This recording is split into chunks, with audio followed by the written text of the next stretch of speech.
So we're helping out a customer here. We did a quick job earlier in the summer, but we're coming to do some fix up and repairs. This is an install that another RV dealer did, and there's some weird stuff here. So we're gonna go over that and then see what we can do to fix it. So right away, what we first found was, for some reason, the fuses are just put in here like this and then taped up, and they're not using the links as a for its fusing capability. And I gave them this cord so all the lights lit up, but that's actually when I found out, wait a minute, this isn't kind of quite right, but we left that in there just the same. So we definitely got to take care of that. I think their initial issue was that the solar charger wasn't charging, because I think they had too small of an amperage fuse in there, and so we put that in there. And he did mention that this got melted, which some of you who've been following other things on our channel have noticed that we have had fuses melt from bad connections. They don't blow, they just melt. And that's more dangerous, honestly. And then we are feeling a little bit of heat from here, so I'm thinking we got to check the connections in here. They said they've been having some problems with things turning off, and I think part of that might be because some of the connections here are great batteries, of course. And one of the things I like to do is just tug on everything, see if anything's loose or everything. And right away I noticed that's a little bit loose. So we'll either make a new connection or recrimp that. We'll have to decide there. And then this feels a little bit loose here. I can feel it on the shutoff. So those are all weak points where you're going to get voltage drop and heat is the real dangerous one, because that's what makes fire.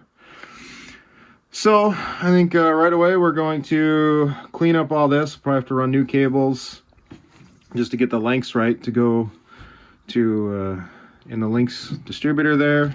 Pop off the cover on that, maybe update the programming if we haven't already, and we'll go from there and keep you updated on things. So we're ripping things apart here. We've made a whole bunch of new cables. We're taking out the old ones. They were just using 2 gauge, not 2 watt even. We're replacing it with 4 aught. But something I found, and we've ran across this a number of times now, where there's a washer underneath the lug in between the connector. I don't know why that keeps happening. In this case, I think these are brass washers, so it might not be the end of the world, but still. I keep seeing it. And here's the disconnect. Took that off, and you can see that's wiggling on there pretty good. It's not so hot either. All right, we got lights on and much thicker cables. Let's just give a quick comparison here. That's what 2 watt looks, or not 2 watt, 2 gauge number 2 wire looks like compared to that. It's a big difference. And Victron recommends a 400 amp fuse, and so that's what we have in there, and that's what dictates the wire.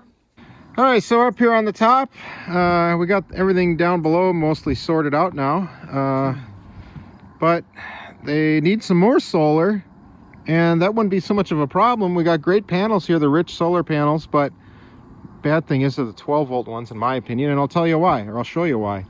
Well, number one, I don't know if you can see that there, the MC4 connectors are removed, and we got heavier gauge wire spliced in there, which isn't necessarily the end of the world.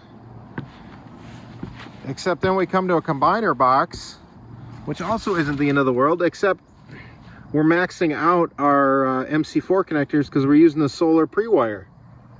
And that's limited to 30 amps. So we can have all the thick wire we want in the world, but that doesn't do us any good.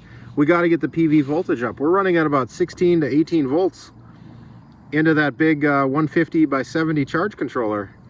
So what I think we're going to do is reconfigure these, put all these in series, get them up to about 80 volts, and then add 2 more of the other panels that we have run those in series, and then run both of these groups together in parallel. And that should get our amps down to about 12, and hopefully we'll get even more power out of them.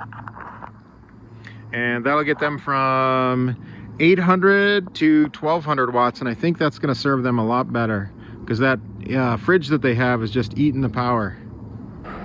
And then here's how the roof finished up. We got now, what, 1200 watts on the roof with all MC4 connectors, and so if they want, they can maybe sneak in some other 100-watt panels. As long as it adds up to 80 volts, they can run it in parallel. So that's why I like standards. It's a lot easier to add things to it and reconfigure it. We ended up adding 2 more of our batteries because they fit so well, I guess, and they want a little more capacity. And the other thing we added was the trickle charge to the engine start, because they were having some starting battery issues where the entire coach would be dead. So took care of that. So I think all of our issues now are taken care of, at least as many as we can solve. Can't solve every issue in the world, but as far as battery and solar goes, we do what we can.